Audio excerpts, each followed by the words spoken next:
inviting us again, because you're doing that. You're doing the work. Welcome, everybody. Let's talk about gender. And we're going to do that perhaps in sometimes a slightly playful way, in terms of that sometimes perhaps I'm going to stop Nora in the middle of a sentence, or Yasmeen in the middle of a sentence, or they will stop me in the middle of a sentence. So that's the playfulness that we are going, that we are looking forward to. Sometimes perhaps it's direct in your ears. You think, but hey, that's, I think, also part of what we're going to do.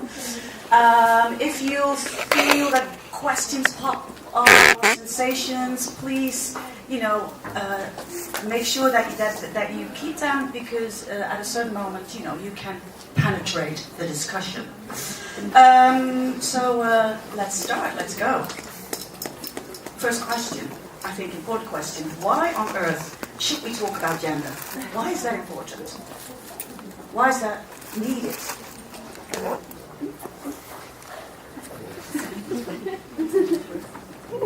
I'll start. It's because we're dealing, in this context, of course, but I think it's because we're dealing with bodies, and bodies are dealing with different roles, with sensations, with learned and unlearned, I guess,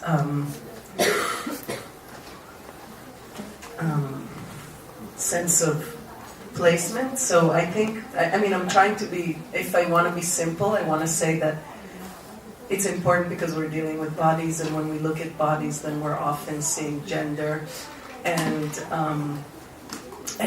within that context, things come up, and for each person in a different way, and for each person in a different context, and therefore it's important to say it's there, and to question it, play with it, etc., etc. I guess it's still relevant to talk about gender because it is part of nature. In nature, you have gendered species. It's part of biology. You're born with certain equipment that is indicative of a function. One could be read as male and one could be read as female. So on a very, very primitive level, it seems still essential to recognize that we are part of nature. Bodies are part of nature. We are required to reproduce. So there is that need to address gender that functions in that way. In another way, it's also the socialization, as Yasmeen said, the socialization, how we are acculturated, how we are systematically brought into power structures, how the family organizes, what power means. Depending on your biological ability. And then that perhaps translates in many societies into basically who rules, who has the power to govern, to do what, to institute legislation, let's say jurisdiction. In another way, in my personal life, I think it's very interesting to address gender as a way to be provocative. I'm always curious about stereotypes. In spite of my understanding of nature and the politics of the body, there is the assumption when you look at somebody what you think they are. So you have these stereotypes, and you perhaps also have expectations. When you read somebody according to their gender, you expect some things. And I think personally, when those expectations or when those stereotypes are not met, then art starts to happen. How to stop you to, it's not needed also, so when it's not needed, I'll not do it. Hey, so we already touched a lot of things, the biological aspect, the gender as a social construct, power related to it, stereotypes, how you're seen, how you're labeled, and then art popped up.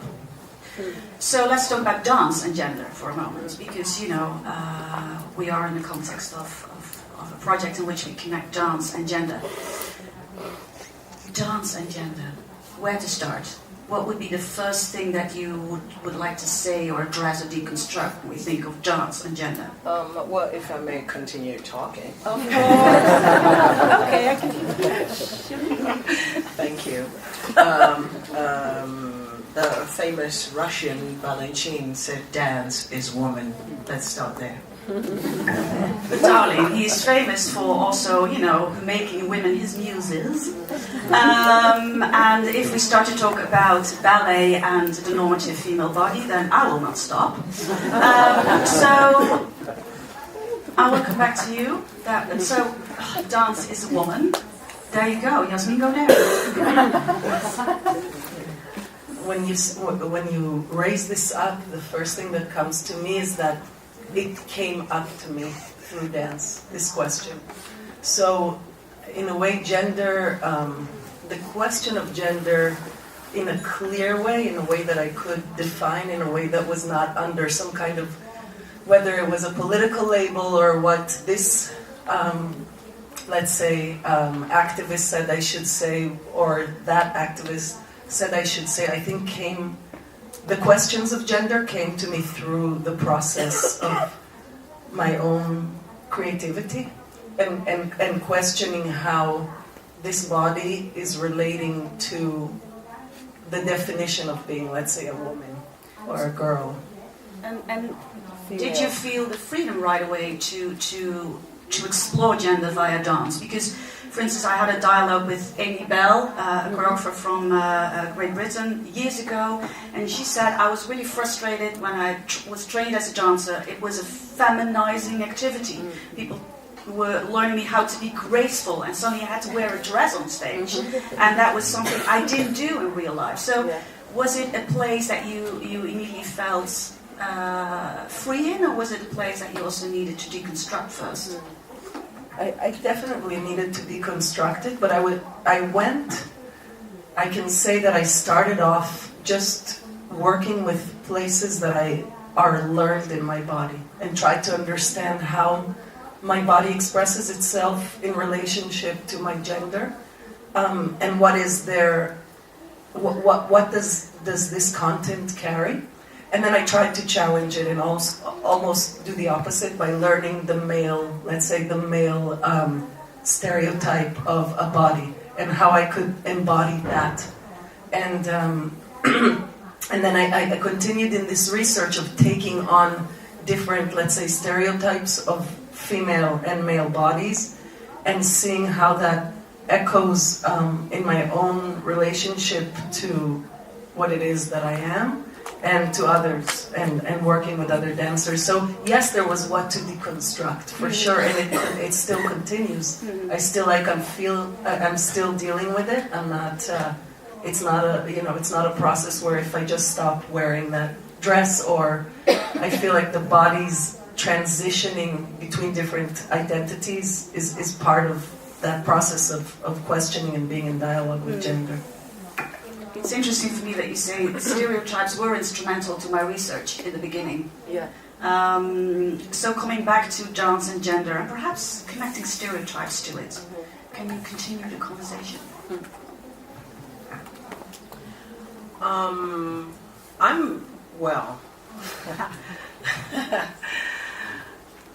I'm frequently called sir. Because I think stereotypically people glance at bodies and they think short hair means men. That's kind of a stereotype, I think. So then where do you go with that if you've already called me sir? Move this way, sir. And I go, now I'm a girl, do you want to see? And then, that space, the tension of that shock and horror that, oh my God, but what is it? Perhaps what is it? What is this body? Is it a she or is it a he?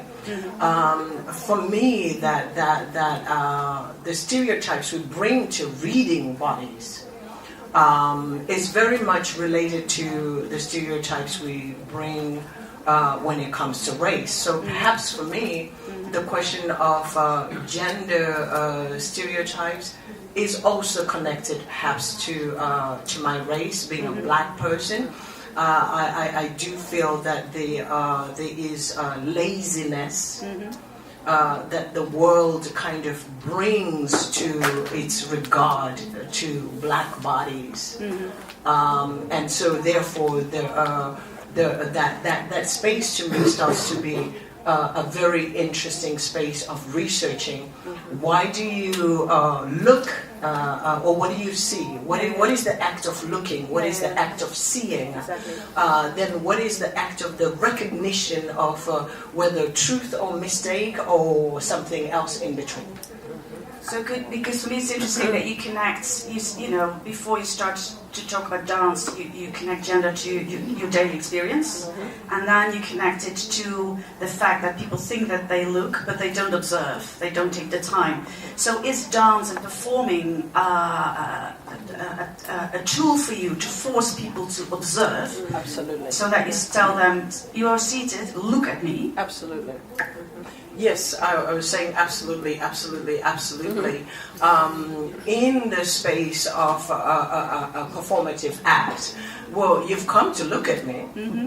So now I'm going to ask you to look really deeply and take time. So we're going to sit together in this act of being together, and whatever the masking or the revelations or the confusion, the conundrums, in a so-called safe space. I don't know if theater remains. Not when you were in it. I don't. For me, I'm very much interested in going into these formerly safe spaces and making them laboratories, making them super unsafe, so that we are in constant work. Yeah. Great. So the theatre as a lab, a theatre as a place, a platform where a female leader can say, "Look at me, and I will not let you go." Do you? I connect greatly to that, because in this question of dealing with stereotypes through my body, it was again this thing of saying how using the theater space to take on what people see in my body as a female body, and working with that to have real-time questioning of how that responds back to me, giving it visibility, giving visibility to the gaze, giving visibility to this, and actually using the female, let's say, stereotypical stances, physicality, poses, as a means of responding, as a means of speaking back, as a means of, let's say, reclaiming a way to talk about myself via that language that is already being used, but in a way that feels like I'm now the one who is in charge of the, let's say, of the rules of how this is going to be spoken. So I can really connect to what you're saying, because there was a displacement.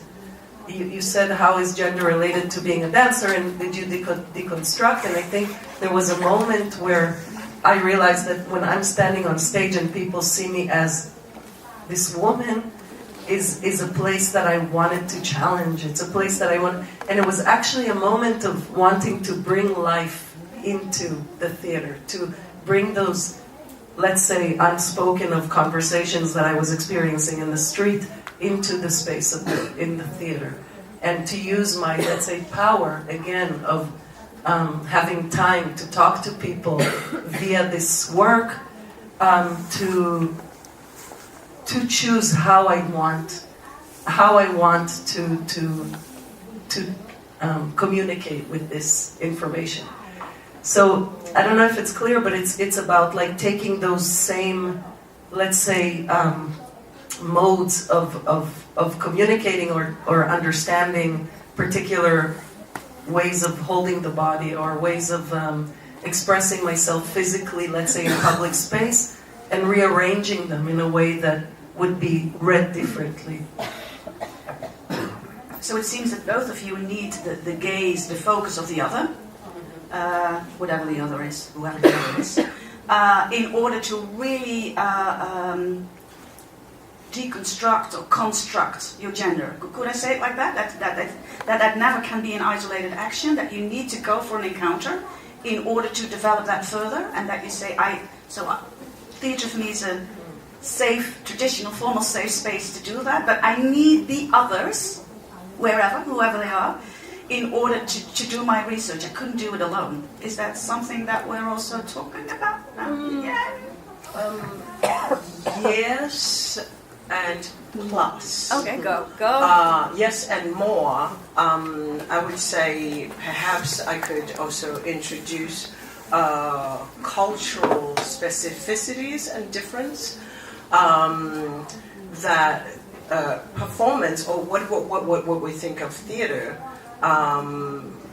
in my cultural space is could be an intimate, private space to the others then that are witnessing this unpacking of whatever beings we carry could be invisible, and that still qualifies as the others.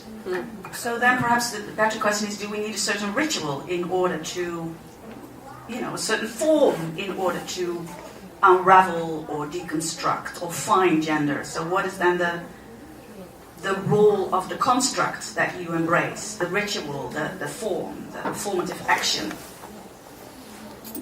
Or is that's a crazy question?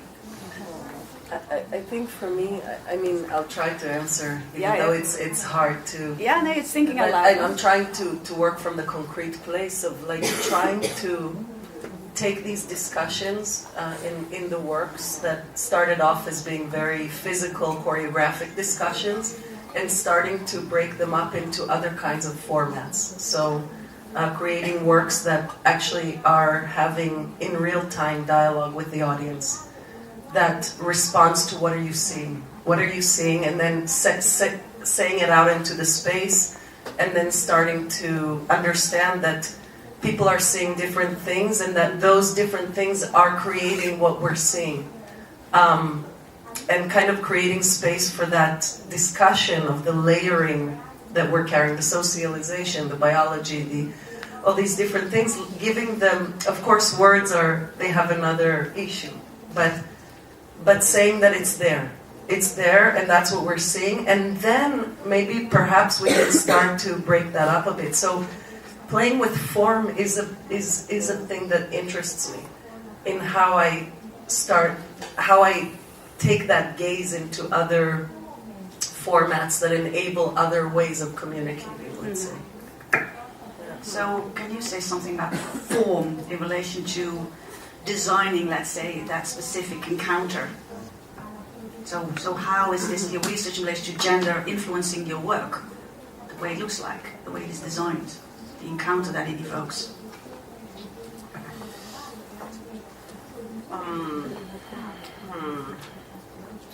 I'm struggling now with the English language.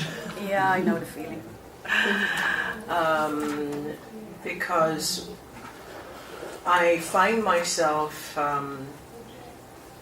at this stage of my life having to deal with my animist self, which is a place in which English is a very poor language, and cannot quite go to the core of this conversation with totemic or ancestrality. which is also a place or let's say a ritual space in which gender is fluid. Multiplicity is basically the thing. Yeah. Can you give a concrete example? Because when we had a coffee together, you know, you talked about the lion, and you also worked, you know, with the lion. So can you? Yeah. So for instance, totemically, I'm Shumba. I'm a lion.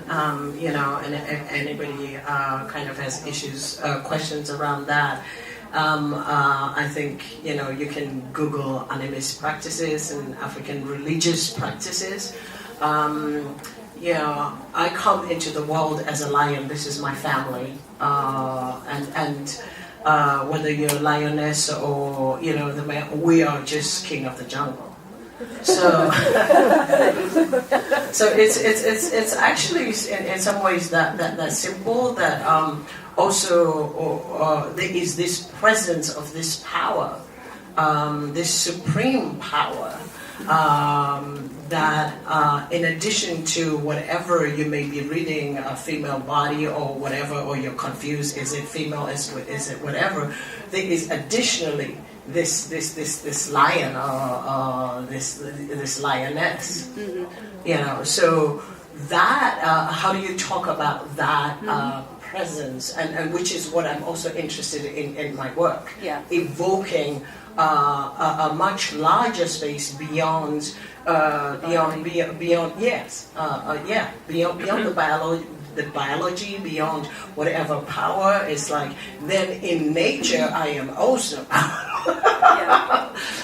you know, and the work must kind of find ways, which I have to say, maybe theater spaces, proscenium spaces, frequently European spaces are failing to contain these potentials or these possibilities, because of the physical, the architecture, the architecture of some spaces just do not allow for humans to take over the space in our massive pluralities.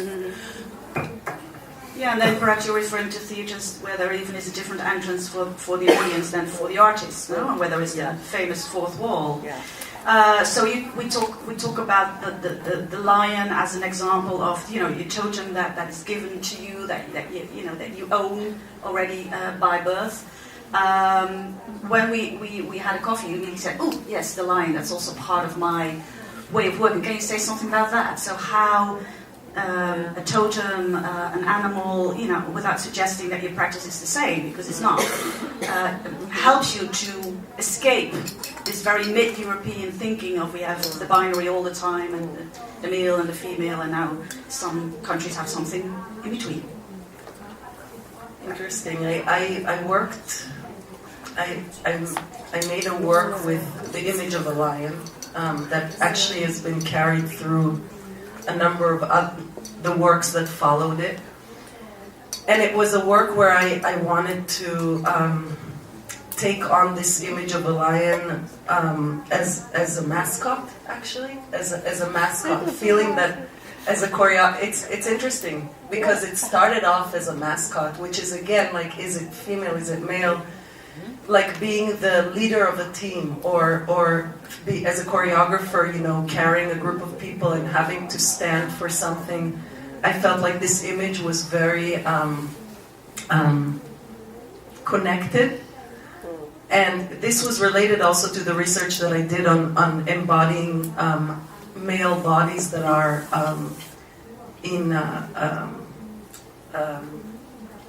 I was dealing with ambition. And I was looking at how to embody ambition in a male body for this reason. And so I was working with the notion of ambition in my own body and the embodiment of male bodies and the lion. And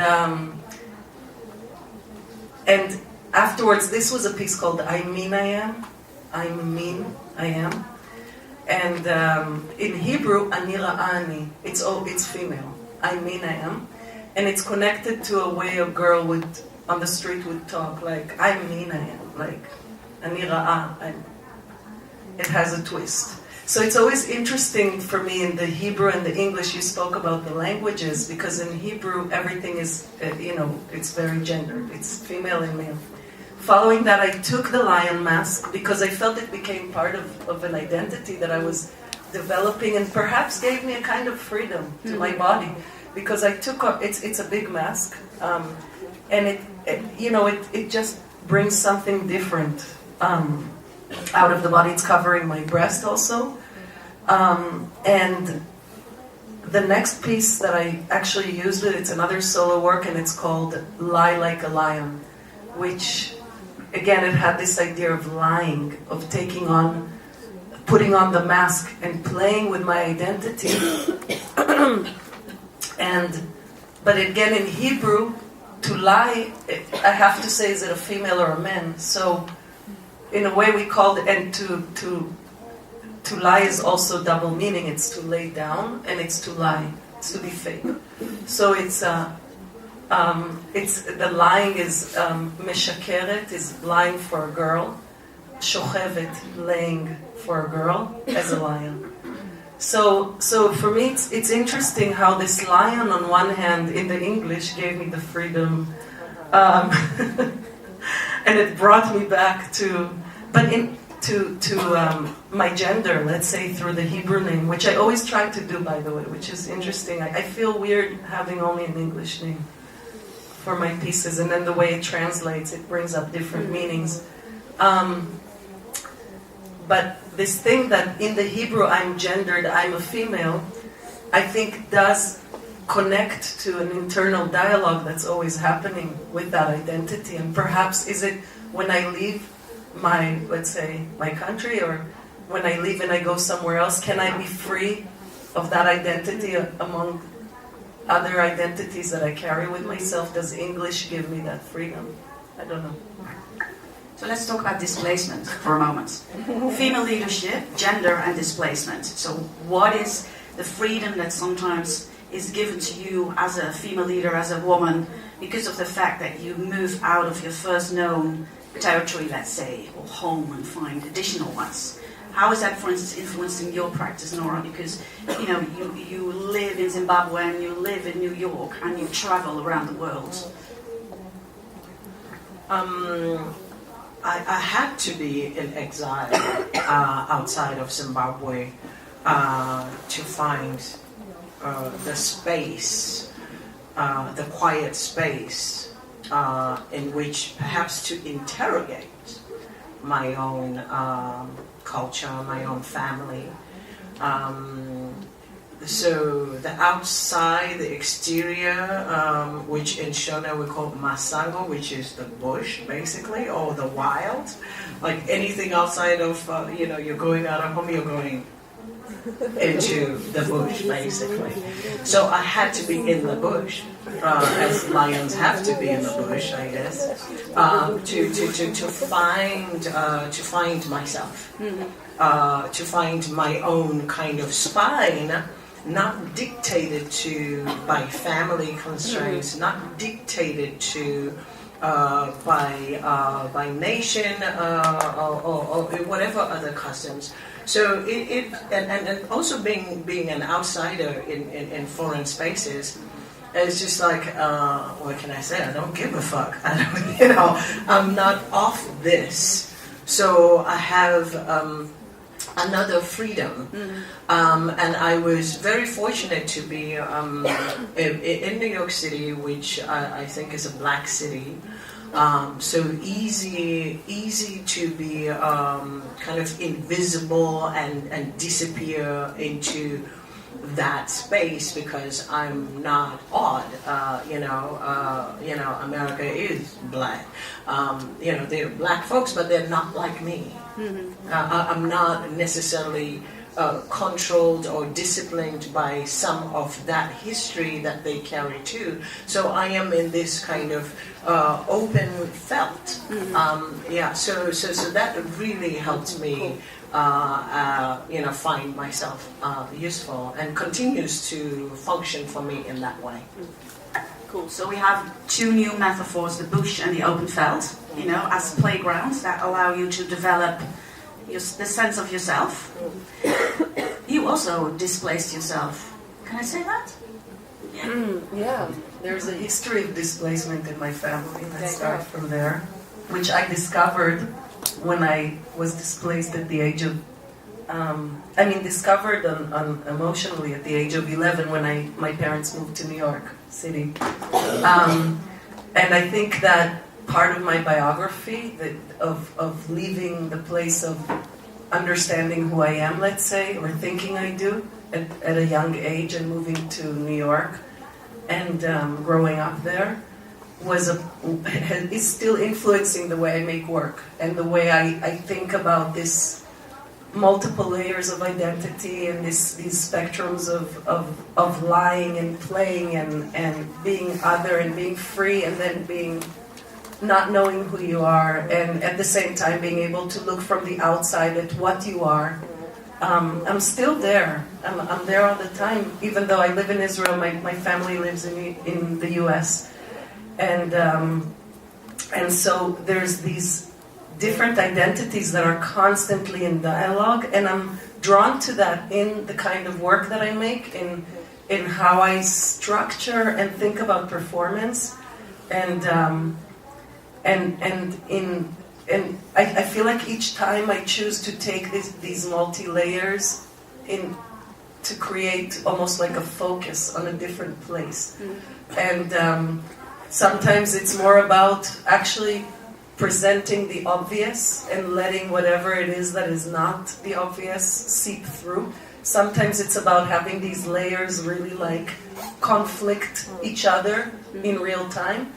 And recently I've been really drawn to trying to really simplify things and working with other formats, non-traditional theater spaces, and with the people who are in the room to enable for these layers to come through for each of the individuals coming in a way. Let's talk a little bit about that, because both of you are looking for an encounter within your work, during your work already, no? And you travel a lot, and a lot of your audience is not displaced at all. They are born and living and working in the same spot that they are rooted in that specific space and place. So how do you communicate with people who who very often don't have that burden or luxury of displacement?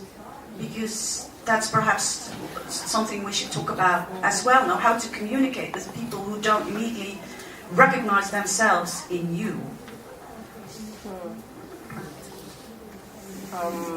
Yes, that's a huge intrigue. I assume that the human recognizes human. So there's a very primitive layer of recognition that's always kind of working. And then the fallout of of understanding that no, you don't recognize this human is what the encounter is. And what perhaps the education is. I'm also interested in the simplicity, like perhaps I would say my word for simplicity is propaganda. All right. I have to take a note of that. Yeah, because I am of the generation of propaganda in Zimbabwe. I'm a child of a revolution, and this is kind of propagandas are direct, simple messages that are simply loaded. For instance, you recognize the fist. What does it say? Is it saying solidarity? Is it saying rise up? It's saying you have to stand up for it. So I do think in many ways in foreign landscapes, that simplicity and the directness of language does bring us to kind of a space of dialogue or lack thereof. Either the gestures encourage leaning into which means let's really talk, or they discourage dialogue, which is also, I think, another dialogue. Yeah, so yes. So you said, Yeah. So you agree? Can you add something or? Yeah, I think one of the things that I do often, I mean, I travel with my work and I perform in different places, different cultures and contexts, and I think I try to tap into the fact that people coming already have preconceptions, and I find that super interesting. I want to work with those preconceptions about female choreographer, Israeli, New York, and I think these and I want to bring them to light. I want to play with them, because when I started to make work, I used to, and I was a just beginning choreographer, just doing my first works, I realized that no matter what I did, people saw certain things in my work. And I was always really surprised by that, and so I think in the last few years I've been really trying to work with these things, and we're going back into stereotypes. Questioning the stereotypes in my body, but also questioning the stereotypes that people come with, and how do I use them? Actually, I play into it. You talk about the fist in my, and it's interesting. What does it mean, the fist? In my last creation, Demonstrate Restraint, there is a fist, a sculpture of a fist, and it's a fascist symbol. What do I represent? Is the fist could be the fascism? That leader, that is the famous, sculptures that are broken, and we see these sculptures of men, broken men, when the revolution happens. And does that fist represent the power? Does it represent the revolution? Does it represent the desire to protest, or does it represent the place of fascism, let's say. Mm-hmm. So to me, these symbols that are very basic, whatever, and basic is a problem too, I agree, simple, I want to work with them to tap into what's there in every place that I go into. And sometimes I don't know what's to expect, but I want to work with them. Mm-hmm. So now you're mainly referring to how it influences, your work, the core of your work, bringing things on stage. But let's zoom out a little bit more and talk about encounters like this, because that's also what both of you are doing. You put yourself, in public space, talking about your work and allowing others to talk with or even about you. So how do you deal with that? And I'm asking it because yesterday a few times people said we live in dark times, difficult times, we need to step up, we need to talk, you're doing the work, both of you, and you are also labeled in a very specific way. People, when they see you, they say she's a black woman, she's a black choreographer, she's a Jewish, Israeli choreographer, and immediately things can be connected to that in the eyes of some. So there you are, sitting, people start to talk to you. How do you make yourself available for discussions or encounters with people who don't agree with you or even seem to fight your identity?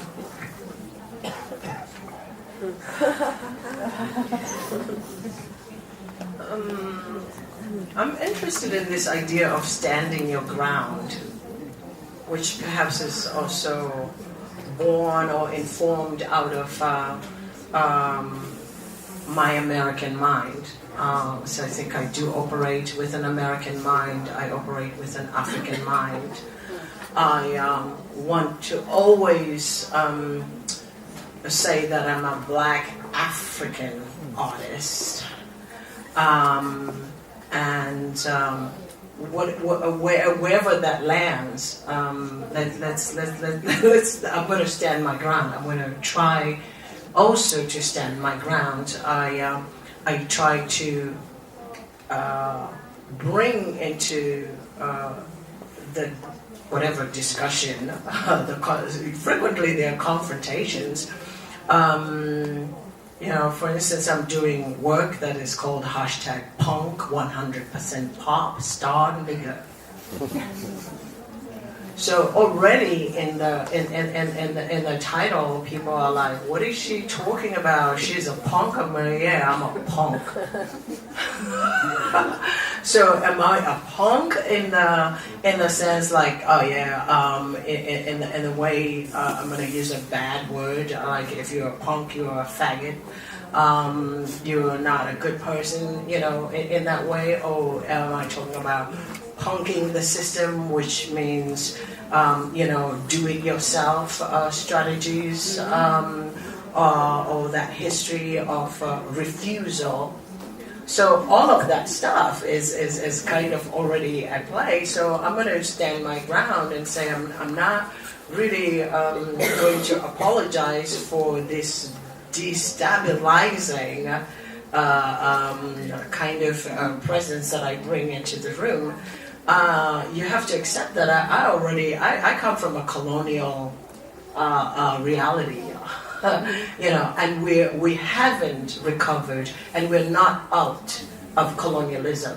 So whatever you may think this is, there is a larger question at play. So I try to stand my ground. Yeah, so it seems that you're also saying, Nora, that is the core thing, and I'm not trying to be available, and I'm definitely not trying to please somebody. No. Yeah. Yes. That's clear answer. Yeah. Cool. What about you?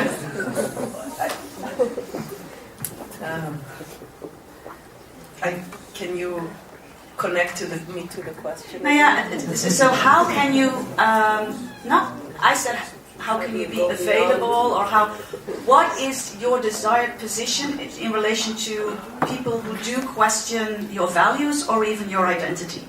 And you say, well, I present the ground I'm standing upon. Yeah. So how do you respond to people who again do that? Because that's a daily reality, no? If we are brave enough to step out of our P group. Yes.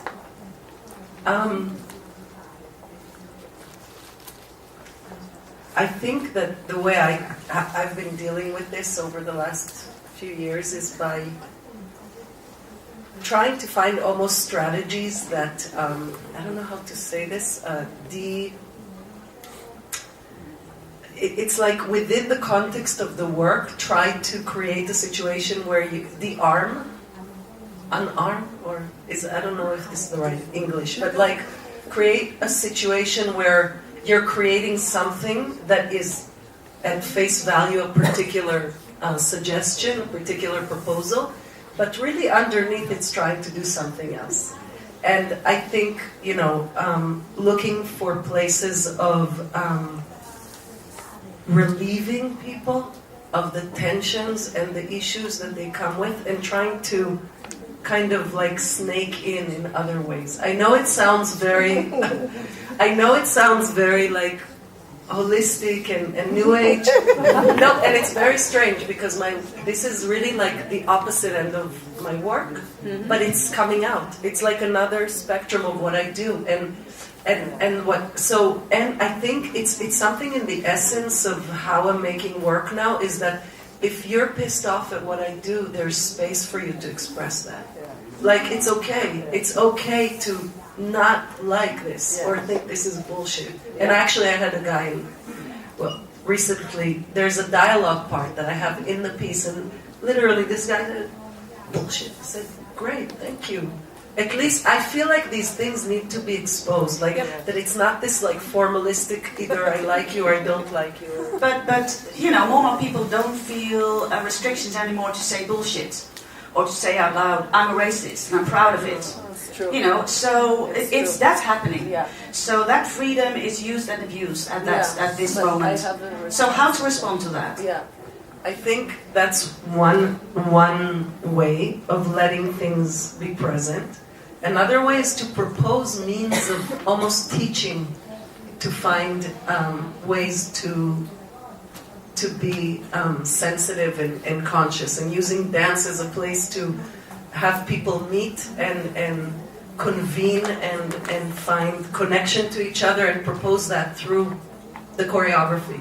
Okay. Actually, by teaching, I have a piece called Simple Action, in which actually was first premiered in this festival, commissioned by Roberto around Stabat Mater. And the proposal is to slowly invite people one by one, and the dancers offer to carry the weight of the people in the room. And you see the process that happens with every group, that some people may have, are uncomfortable with it and whatever, but there is a slow process of letting go, and a process of almost like teaching via the nervous system of the people touching, to find a place of connecting to each other in another way, in a way that challenges perhaps this bullshit. Yeah, so let's talk about dance again and the body as a tool to respond to, let's say, words that position people in space in a very negative way by saying, this is bullshit, or I hate women. So then the body comes in, you're saying, and practices from the body come in.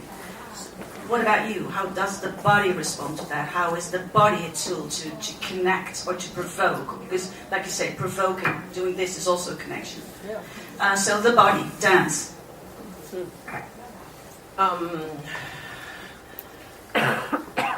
So physicalizing, for instance, texts such as nigger haters, pussy haters, faggot haters, whitey lovers, pussy lovers, nigger lovers. So I think I'm very much interested in that kind of text that is already physical in itself. The words, you have to hold the body in a way, and you have to. There is no surrender. There is no surrender in the body. If I say nigger haters, I'm not gonna say nigger haters. I'm gonna say nigger haters and look you in the eye. And so it's that directness, that gaze. I will ask you whatever, pussy haters. So who's gonna drop the gaze? Yeah. So that's But it seems that you're also looking for words that also evoke physical reactions within your audiences, no? Because the moment that you started to do this, you could feel that, really? That's the body. So the body is your body bringing it in. My body, your body. Exactly. Our So, body. and even if you work with text, you use words that evoke these kind of Kinesthetic. physical, kinesthetic. Muscular words. Okay, cool. You started, in the beginning of the conversation, you quoted Balanchine, dance is a woman. Can you dive a little bit deeper into that? Is dance really a woman for you? Or was it just saying, that's a saying, let's deconstruct that. What is dance for you in relation to gender? I do say if you were to agree with Balanchine, which is somewhat difficult, of course, then you have to consider the lot of woman. It's a complicated lot. To be woman is not to be simple. It's not as simple. That's a complex universe. So perhaps in the complexity of what is woman, or what is feminine, which is not. I think I'm also interested in. Talking about male or female, not as a gender thing necessarily, because also culturally there are men who function as women and there are women who function as men, and so that openness, I think I could perhaps try to make arguments for dance as a woman, maybe even a black woman, which then again complicates the question of that space of dance as a black woman. If I were to even go even further, dance as a black African woman, oh my goodness, I think that's a very large space where we can use our imagination and kind of maybe try to experience the complexity of that, of that universe. Personally, I think it's always interesting to muddy the water a little bit. The way I present my body, and in fact today I made sure I wore my comme des garçons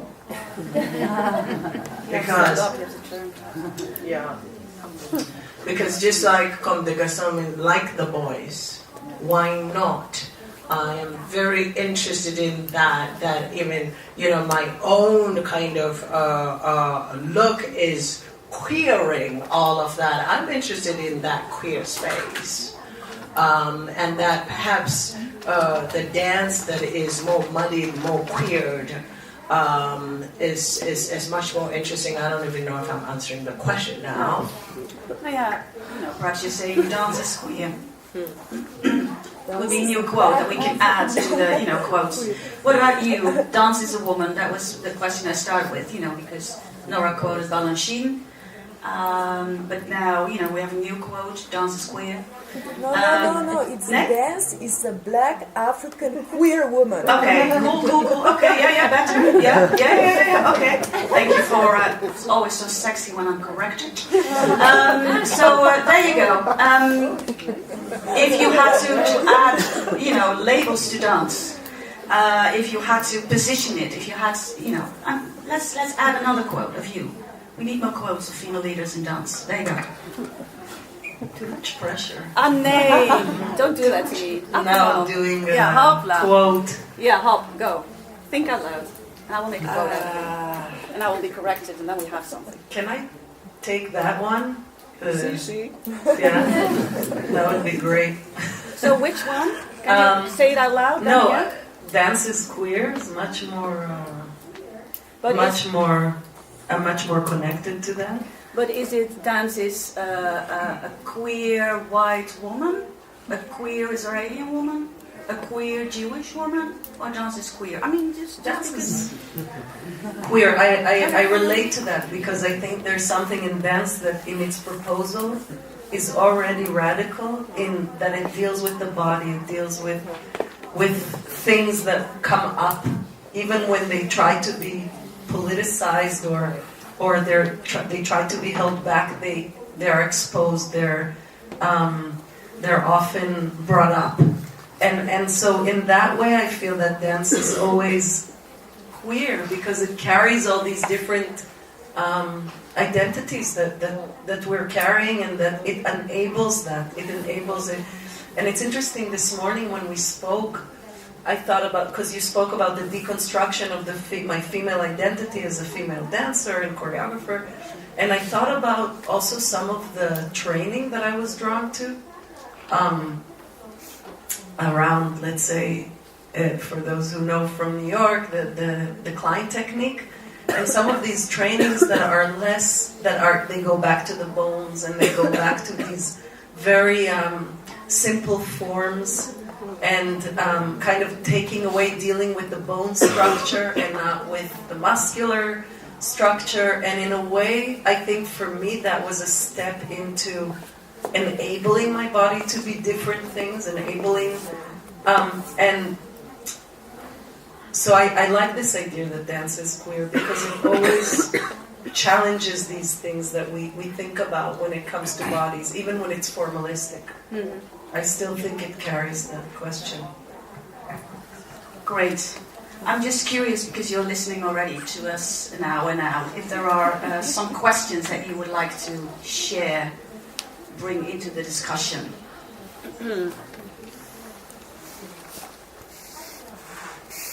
Nobody? Well, sorry. Run, baby. No, I just wanted to two things just popped out somehow related to what was said. And actually, the first one, Taya was whispering to me, so I will pass you the mic. It was in relation to Nora, when you were speaking about spaces and architectures in relation to theaters, and you were talking about, well, a European context even more. And then Taya was, I think, answering well, actually, it's related to the Enlightenment ideology in placement. I thought actually it's very interesting because it gives a particular light to that. Yeah, it was just to say that this binary way of thinking, masculine as the reason, and etc., is also not a universal European discourse. It's something you get to know in school. You know, it's not something that you grow up with necessarily. Especially if you maybe live in a rural environment where the local myths are still alive and everything is fluid, and female characters from mythology are both bad and good and so on. And just one more thing, when you, Nora, said that in Zimbabwe the outside, the foreign, the word for it is bush. If you look at very old maps of Europe or even the world, the yet uncharted territory before colonialism was always named Hic sunt leones in Latin. Here are the lions. Cool. Brava. Nice. Cool. Nice. Beautiful.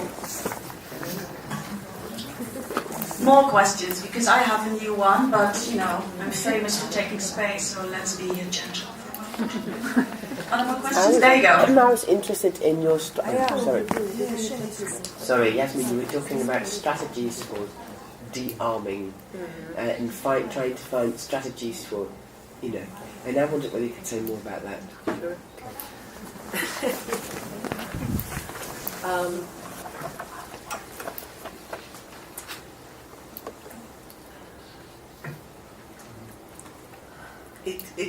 It's been a process of understanding what is it about performance for me that can invite people in without being threatened so much, and how can that moment of a meeting with an audience bring up different possibilities. So some of the strategies are starting from leaving a door open in the space to a research that I'm, for example, going through now of developing different practices that are physical practices that can be done with audiences in which they may be connected, through which they could be connected to their bodies, but also to each other, and perhaps even receive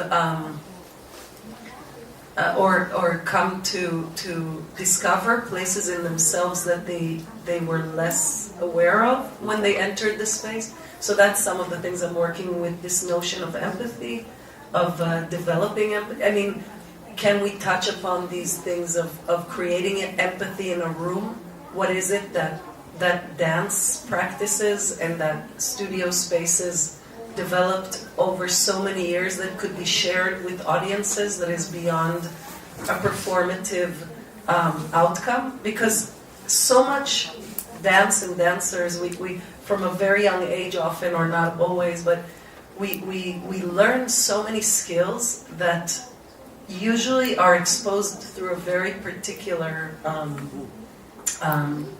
lens, or format. And there's parts of us and knowledge that often is not shared with an audience, just the outcome.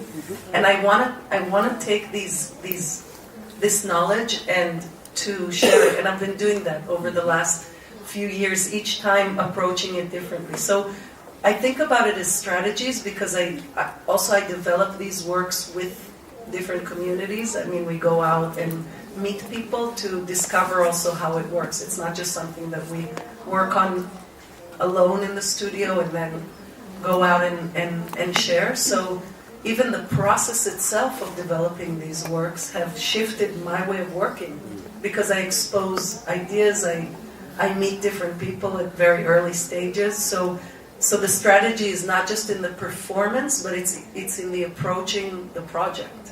Thank you. Yeah, sure. You introduced the word empathy, also a word that pops up a lot. How is that playing a role in your work, your daily work? the word empathy. And I'm saying it because there are a lot of images immediately related to that word, no? There you go. Empathize. Maybe I want to be slightly provocative here, that I think the history of black bodies in European contexts has been that of exotic, accessible, friendly, entertaining bodies.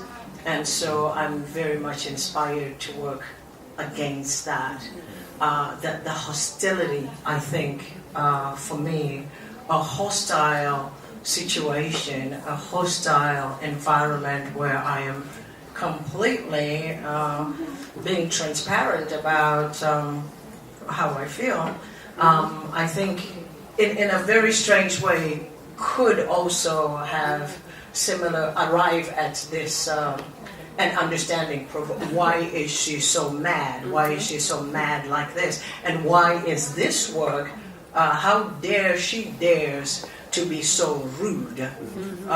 In many ways, we've seen works by XYZ and they're not so rude. What's wrong with her? Yeah. So you're saying, that the profound provocation is also a tool to empathy, but it's just a different route. Yeah, I think so. You agree? Yes, very much so. Because, first of all, my internal impulses originally in my work were very much connected to in a different way, obviously, because I have a different story and my urges are different, coming from different. But this idea of using the theater as also a place to provoke and put out there things that are not comfortable and not necessarily creating this easy connectivity, let's say. But I think it's the other, for me, it's almost another side of that, is to be able to create some kind of a situation where people could deal with this kind of content, and maybe it can even go further in their bodies. That's part of it. Another part of it is also to play against an identity that I think is also connected to my, let's say, nationalistic identity, which is kind of related to that. It's like, okay, so when people think about Israel, they think about military, they think about machoism for sure, and it's there. They think about aggression, and it's true, all of these things.